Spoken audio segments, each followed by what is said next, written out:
Welcome to Fishing Britain from a wet, windy west coast of Wales. This week, I'll be showing you how inexpensive it is to take up fly fishing. Charlie visits a couple of fisheries in Somerset to find out how they've been affected by the floods. And we spend time on the bank with coarse fishing legend, Jan Porter. But first, it's fly fishing on a budget. Here at Fishing Britain, we have heard that sometimes fly fishing can be seen as elitist or expensive to start. So today we're going to dispel some of those myths and show you how little you can spend to get out on a bankside and wet a line. Howell has come to Aber Tackle and Guns in Aberystwyth, West Wales to see Kevin and what deals he has on. To someone just starting out, any angling shop can seem quite a daunting place with an overwhelming amount of choice. But that's what the always cheerful and very helpful Kevs are here for. To ensure Howell gets the best deal, we've told him he has to pay for it himself. Right, Kev, challenge for me today is I've got to go and catch a trout on the cheapest outfit you can kit me out with. A quick rummage through Kev's rods has revealed a fine specimen at pocket money prices. £7.50. It's a bargain. Then with a very thrifty reel, Hal picks the best value line. £10. The reel's actually more expensive than the rod.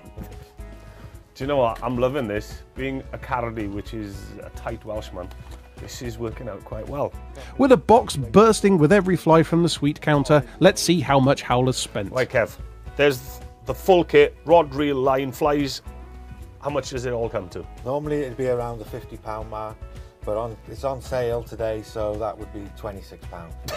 That is an absolute bargain. Flies, reel and line, and rod. But will it catch fish? From the metropolis of Aberystwyth to the tranquil lakes here at Nine Oaks in Oakford, only 20 miles away. The owner, Bill Baker, tells us exactly what fishy treasure he stocks. We have 6 lakes, 3 trout and 3 coarse. I've got some nice carp, roach, tench, bream, chub, barbel and grass carp. And not forgetting the trout. Both rainbow and blue are in the lake we have chosen. So now we have all the gear, here's a quick guide on how to start. Right, we put the rod together and we've put the reel on. And putting it together, just make sure that the rings line up. Simple and easy. Now, one thing, and I have seen it happen before, sometimes there is a little ring down here. Now that's to hold your fly when you're walking from one spot to another. It's not to thread the line through. And then we've got the line. This is the white bit. In other forms of fishing, this is what they call the line. Be it nylon, be it fluorocarbon, or sometimes braid. Now that's really light and limp. And that's why they attach lead weights or big spinners or big bait at the end and then throw it out. Fly fishing, this is called the leader or the tippet material, which is attached to the line in the braided loop with just a very simple blood knot. But in fly fishing, this line is the actual weight. So we've got about the rod length of line out, and that's all I'm going to do is just lay it on the water. And this is the hardest part about fly fishing, is that you've got to get a basic cast right before you go out fishing. Before you even start casting, protect the eyes. I'm going to use the water tension just to drag the line up the rings, then lift it up so my hand is virtually opposite my ear and tap it forward. Here's a little secret for you, and this is how I teach kids. I go, pick up the phone. And people don't pick up the phone slowly, don't they? They go, hello. And this is it. You go, hello, push it back. There. Don't be in too much of a hurry to lift it off. If you lift it off too quickly, what it does, it creates a big disturbance. That scares all the fish away. So we lift slow, pick that phone up, and then push it out there. And when you can do that with ease, and it lands gently, you're now ready to go fishing. So let's tie a fly using a blood knot. First, pass the leader through the eye of the fly and turn the hook about 7 or 8 times and pass the tail back through the loop at the bottom, not through the eye of the fly. As you pull it tight, wet it with some spit and trim off the excess. Simple. Now, it is winter, it is cold, even though the sun's shining, it is bitterly cold. We did have a frost overnight. It does mean that the fish are quite low down in the water. And the depth of this is about 12 foot on average. And you saw that bright headed fly. Well, that bead at the front is tungsten, so it's very, very heavy. What you have to do in the winter is fish slow and fish deep. And then with fly fishing, as opposed to if you're going coarse fishing where you ground bait and you draw the fish to you, with fly fishing, you actually got to go and search out the fish. And then the other thing what we're trying to do is try and get that aggressive response from the fish. So I'm trying to move that fly so the long tail pulsates in the water, it looks attractive. Or the other thing is that it's something threatening, it's something coming into the fish's area, and he thinks, right, get out of my territory, and it grabs the fly. So when I'm bringing it back in, you will see me lifting the rod really slowly and then just shaking the rod. That then imparts a movement into the fly under the water, but I'm just lifting it slowly and watching the end of the line to start with. Now, if you're a coarse fisherman, you think of the end of the line as if it was your float. Now, if that moves in the opposite direction, then obviously a fish is taken. You've got to tighten into him. And then you lift until you can see the fly coming up from the depths, and I can just see that red bead. There's nothing behind it. So if there's nothing behind it, then you can roll cast it and then cast back out into the water. Even though Howl is quite upset about having to spend £26 on all the gear and £12 for 4 hours fishing, it's still a very cheap way to spend a day. Bill has kindly informed us that he actually hires gear at the fishery for £5 a day. Oops, sorry Howl. I'm sure Kev would do your part exchange on something. Just catching a fish would be nice to prove that it's not always about the expensive gear, but with the weather against us and the temperature and all the other excess... Oh, wait! Yes. Tell you what, there's no better feeling than actually get enough fish on the end of your line. Look at that. Come on, get in that net. That's our boy, we had faith. Never doubted you for a second. Now that's what I call a gorgeous rainbow. You forget what you can buy in the supermarket, get out on the bankside and catch your supper. If this has whetted your appetite to become a fluff chucker, then stay tuned for the competition at the end of the programme, where you could be in with a chance of winning over £180 worth of expert advice from Howl himself. Now let's go and catch up with Charlie, who's down in Somerset. I'm on the Somerset Levels, which since Christmas, because of the flooding, has probably been the most miserable place to live in Britain. And if there's one place that gets water more than most, it's a fishery. Well, this fishery has got away with it. Almost. Well, because the River Parrot's being pumped into up in Moorland and the level of the water isn't going down, so the clappers aren't opening, the Reen gets flooded and it's been coming into the fishery, causing the fishery to flood. So with the EA's permission, we've fitted some clappers, 2 big clappers, 9-inch clappers, which I've made myself. And it just, as soon as the pressure comes up, obviously stops the water coming into the fishery. At the moment, the Parrot has gone down, so the main clapper's open, so all the Reens are draining now, so all the water from the fishery. So like yesterday, I lost 4 inches of water, which is good. It's because we was worried about the high tides coming in, and I phoned the drainage board up about the actual seawater coming in, about the seawater could cause damage to the fish, and they were saying the seawater actually stays at the bottom, and it's the fresh water that comes in from like Langport stays on the top. So if it does overflow over the wall, it'll be fresh water coming in. It's not just about the fish at Summer Haze that Pete worries about. The flooding is affecting fish across the levels. With Screech Owl Pond, it's so it's flooded, and you can walk up there and you can actually see the fish swimming around on the grass. It's so low. Hopefully when the levels go back, they should go back into the pond, hopefully. But over the back of the fishery, the water's about a foot deep. The fish can't actually get out, even if it goes under 18 inches, my electric fencing actually holding the fish in. So the ones that are underwater, I've had to snip to keep the rest of it working. Oh, I see. Yeah, so over the back there, you can only the top strand is alive. The other 2 under the water have been cut off. stop the otters. The flooding here has been extraordinary. For the second year in a row, there has been a 1 in 100-year flooding event. More than 15,000 acres are covered in water, and a lot of it has been like that since Christmas.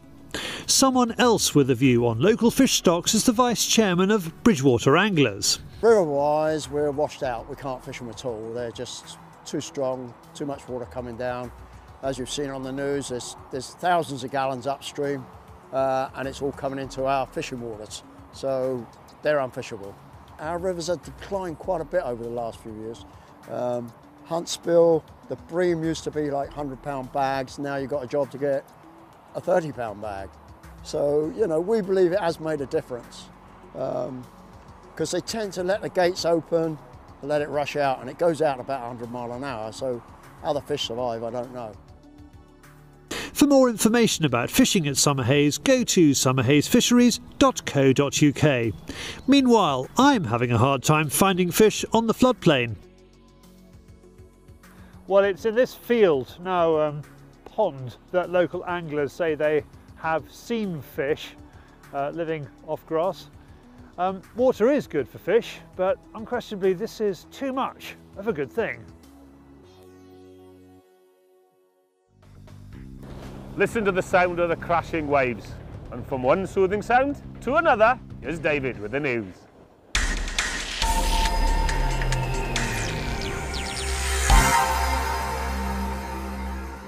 This is Fishing Britain News.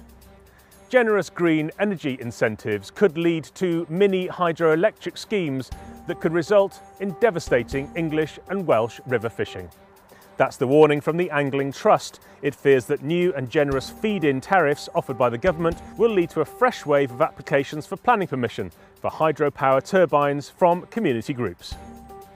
A well-known British environmental activist has come out in favour of British sport fishing. Writing in the Guardian newspaper, George Monbiot says that anglers are his allies against unsustainable industrial fishing. Hand fishing has been the staple of reality TV shows, but it still remains illegal in many parts of the states, and that includes Iowa. The state government has put the kibosh on a bill that would have required the state's Natural Resource Commission to allow catfish to be taken by hand fishing, which usually involves catching large blue or flathead catfish by cornering them in a hole or cavity along a river or stream bank and inserting a hand into the fish's mouth in order to pull it off a nest of eggs. Meanwhile, the scale of hunting, shooting and fishing in the USA is staggering, according to a new report. Sportsmen and women spent $983 million fishing and hunting in Montana in 2011, says Ducks Unlimited, the pro-shooting pressure group. And finally, a kayak fisherman from Australia caught and released an estimated 200-pound marlin off the coast of New South Wales. Tommy Stridham and fishing buddy Paul Pallet filmed the entire 90-minute fight and uploaded a condensed version of the footage to YouTube. The pair were fishing near Coffs Harbour when Stridham felt a bite. He's fished the area for 5 years, and the line flying off his reel made him suspect a shark had snagged the live bait. It took about an hour to reel it in. There he goes. You are now up to date with Fishing Britain News. Fishing for facts, landing the stories. Thank you, David. Very dapper as usual. Now it's time to catch up with Charlie to see what clips he snagged on this week's Hooked on YouTube. Charlie Jacoby here. This is my weekly roundup of the best fishing on YouTube. Biggest fishing film of the week around the world is Nash 2014 Carp Fishing, packed full of live action tips, tackle and great carp. Unfortunately, Nash TV disabled the viewing statistics, so there's no way of knowing where these views are coming from. Gigantica remains in the news. The French carp fishery tagline "Carp only bigger" lost its signature £92 at the beginning of the year. Called The Giant, it was found dead. Now, Free Spirit Fishing brings out this trailer for its DVD filmed at Gigantica. Here's a shout out for the back of the Landing Net Carp Fishing blog. Andrew Kelly joins Jay and Chris for a cracking carp session. This is a promo for Ukrainian-based SV Fishing Lures, and I have seen most of this footage before, but the mashup in this film is spectacular. Hope it's their own. Last week we showed you dramatic footage of a pike taking dead bait. They didn't get the strike, but they do have the fight. Here is Underwater Ireland's film about catching a pike on a soft bait lure. If you do not love live baiting, suspend your spluttering, for this is an interesting film. Live bait fishing for amberjacks and grouper shows an American at work on a pier. Interestingly, he says the fish have to go back because the season is closed. Staying overseas, the superb Kanalgratis.se is fly fishing for big perch in this film. Daniel Bergman and Stefan Jensen are casting lines in Denmark. Finally, here's a forward-thinking channel. Matt Servent films pollock fishing in South Norway, first in German, but hang in there because it's also in English. Click on the links to watch the videos, or you will find them in this film's description. If you would like to send in a video for Hooked on YouTube, ping me the link charlie@fieldsportschannel.tv. Now it's time for me to go fishing with an old friend. I'm in Shakespeare country at Snitterfield Reservoir, and this week's bait, tackle and fish features none other than Jan Porter.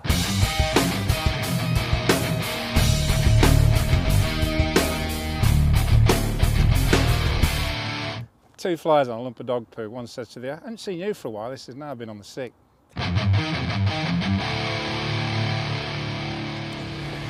Every angler has their secret bait and magic potions. Well, let's see what Jan's cooking up.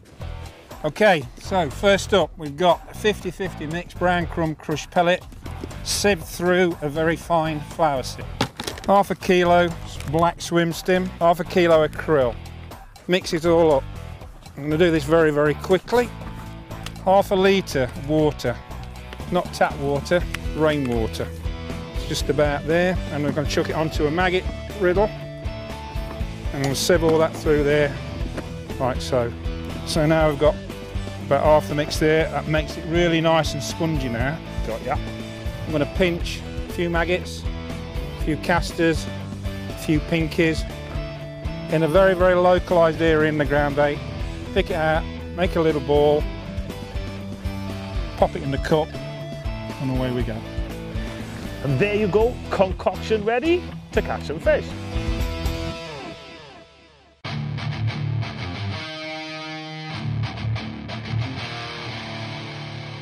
Okay, so I'll quickly talk you through the rig. A very fine wire, 20 or an 22's up, so 21 actually.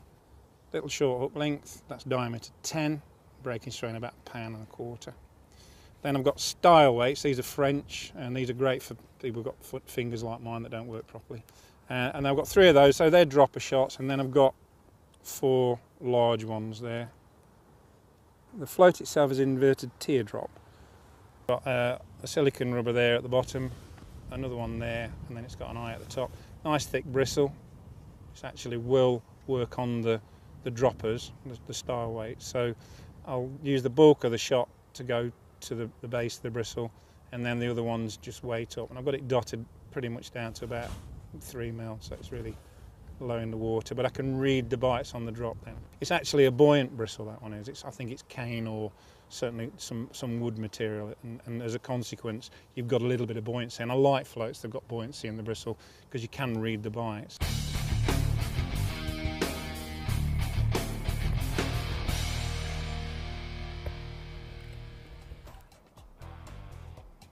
Awesome. Shall I compare thee to a summer's roach? Plump winter roach, taken on double white maggots, over a bed of ground bait with pinkies, a few casters in it, and hopefully that's the start of many to come. Elastic's not coming out very much there, is it? No. I think it'll be a skimmer. Hey! Yes!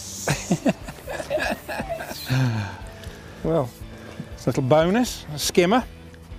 Might even be a hybrid actually, if you get some hybrids in here. It feels like a hybrid. Just plodded along, went over depth, trying to get a bite. Had a bit of a spell where there was nothing happening, went over depth and latched onto that. Well, there you go. You've had the bait, you've had the tackle, and now you've got the fish. Mr. P, you're a star. Thanks, Al.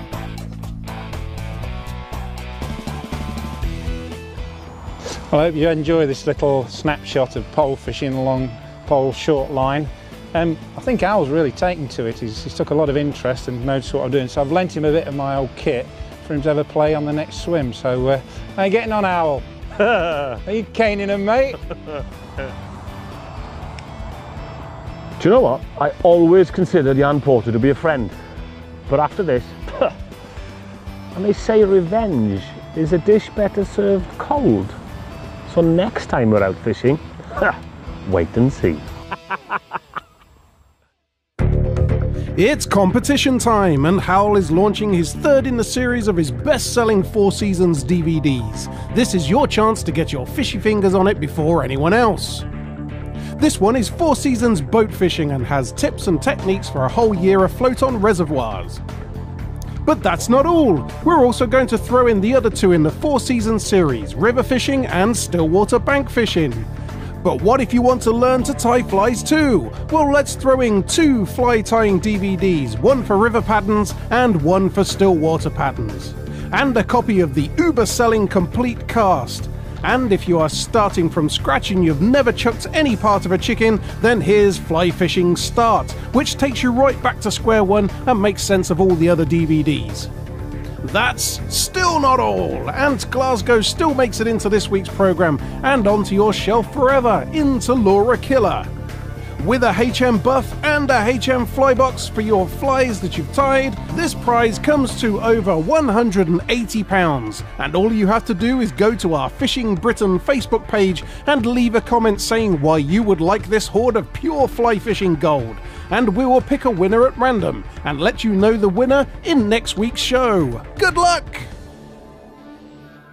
Well, that's it for another week, folks. I hope you've enjoyed the program. If you have, hit that subscribe button. Also, tell all your friends. Spread the word of Fishing Britain. If you want to know about any of the other channels, please go to our website, fieldsportschannel.tv, and fill out the constant contact form.